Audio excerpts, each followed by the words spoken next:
This here is my pile of whatever, I don't even know what it is, to be honest. It's my rat rod. Now, I bought it for the winter because I thought, do you know what? Right, the Chrysler's wheels are dead. They're buckled at the hub, so I need to get a new set of wheels. And there's no point getting a cheap set of wheels because then the car will sit too low because they'll be too small. And I can't put the drag wheels on it because I've got to cut the rear out and tub it. And then the Chevy, the gearbox is gone. The BM, the chain's gone. I'm having a bit of a pickle at the moment. So I thought, do you know what? Let's just cut the bullshit. I'll buy a rat rod, so it doesn't matter if I crash it in the winter in the snow, because I live on a massive hill, you see, and it ices over bad. So I've got a little shitty rat rod, see me through the winter. I didn't think about the fact that it's got no heating and no wipers or nothing, so actually it's no fucking good to me. So what I've done is turned up, I bought it blind off of Shred and Butter, which is a custom RV builders company. They've been on TV a couple of times with a few different TV shows. I can't actually remember what they're called. But I bought it blind off of him. He chucked it on Facebook. Bought it blind for probably too much. It was supposed to be running and driving and stopping. It come off the trailer, it wouldn't start, it wouldn't run, it wouldn't idle, wouldn't nothing. Absolutely dead. It'd been matte blacked with a rattle can. But actually what they'd done is they just aimed it at the car and nothing was taped up. It was all over the windows. Fucking, I'm still trying to get it off now. It's absolutely everywhere. So I stripped the paint off, bit of paint stripper, bit of sanding, go for the old patina look, and I've done a bit of sign writing on her. Now while I'm going through this, basically what happened was I've redone the timing, I've rebuilt the carb, I've rebuilt the fuel pump, I've done the sparks, I've done a few other bits, maintenance bits. I've put a fan in there because it didn't have a fan in it, it was overheating. So I've done all of them bits as well, and now it's running sweet.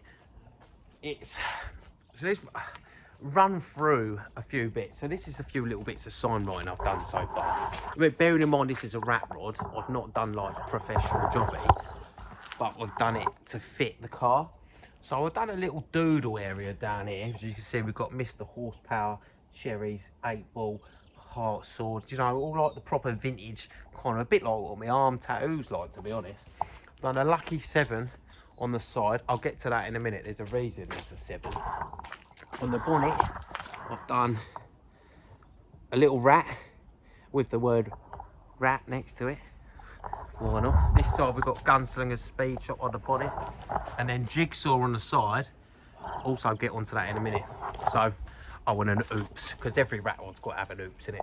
So the Jigsaw is because I did a post on TikTok and I basically was like, help me name this car.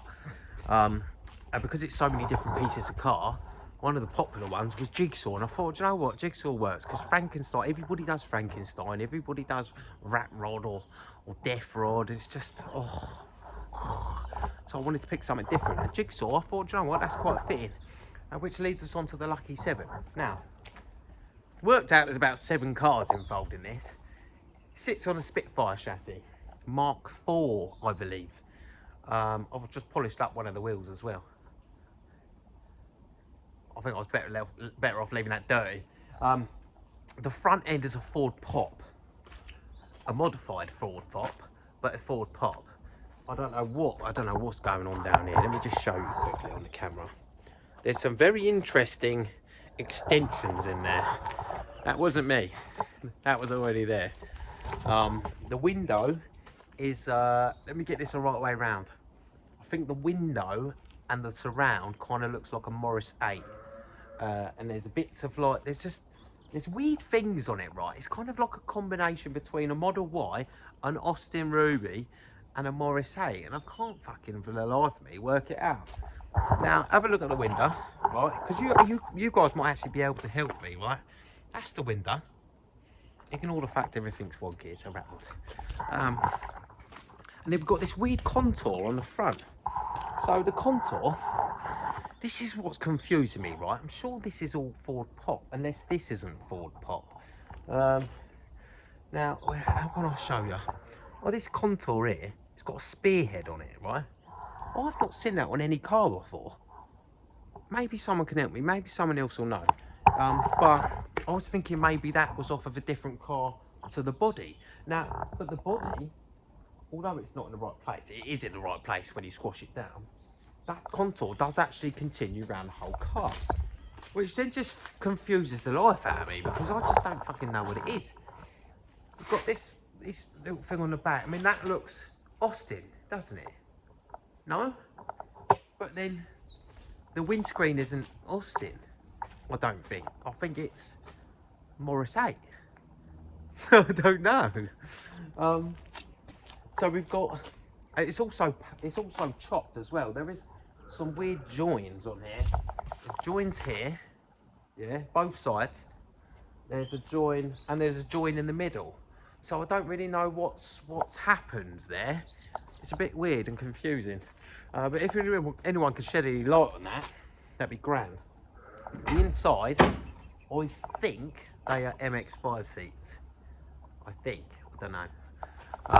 It's not too bad in here. I've made this little dash plate here with some switches, so I've got headlights and stuff. I don't know what someone was thinking there, but none of them switches do anything. And then the engine is an old classic like SJ 1.3, I don't know, what's a 1.3 GTI engine with a carb conversion. So that's pretty cool, to be fair. It's very, very Frankenstein. If anyone can work out what the body is, please let me know. But for now, toodle bit. See you in a bit.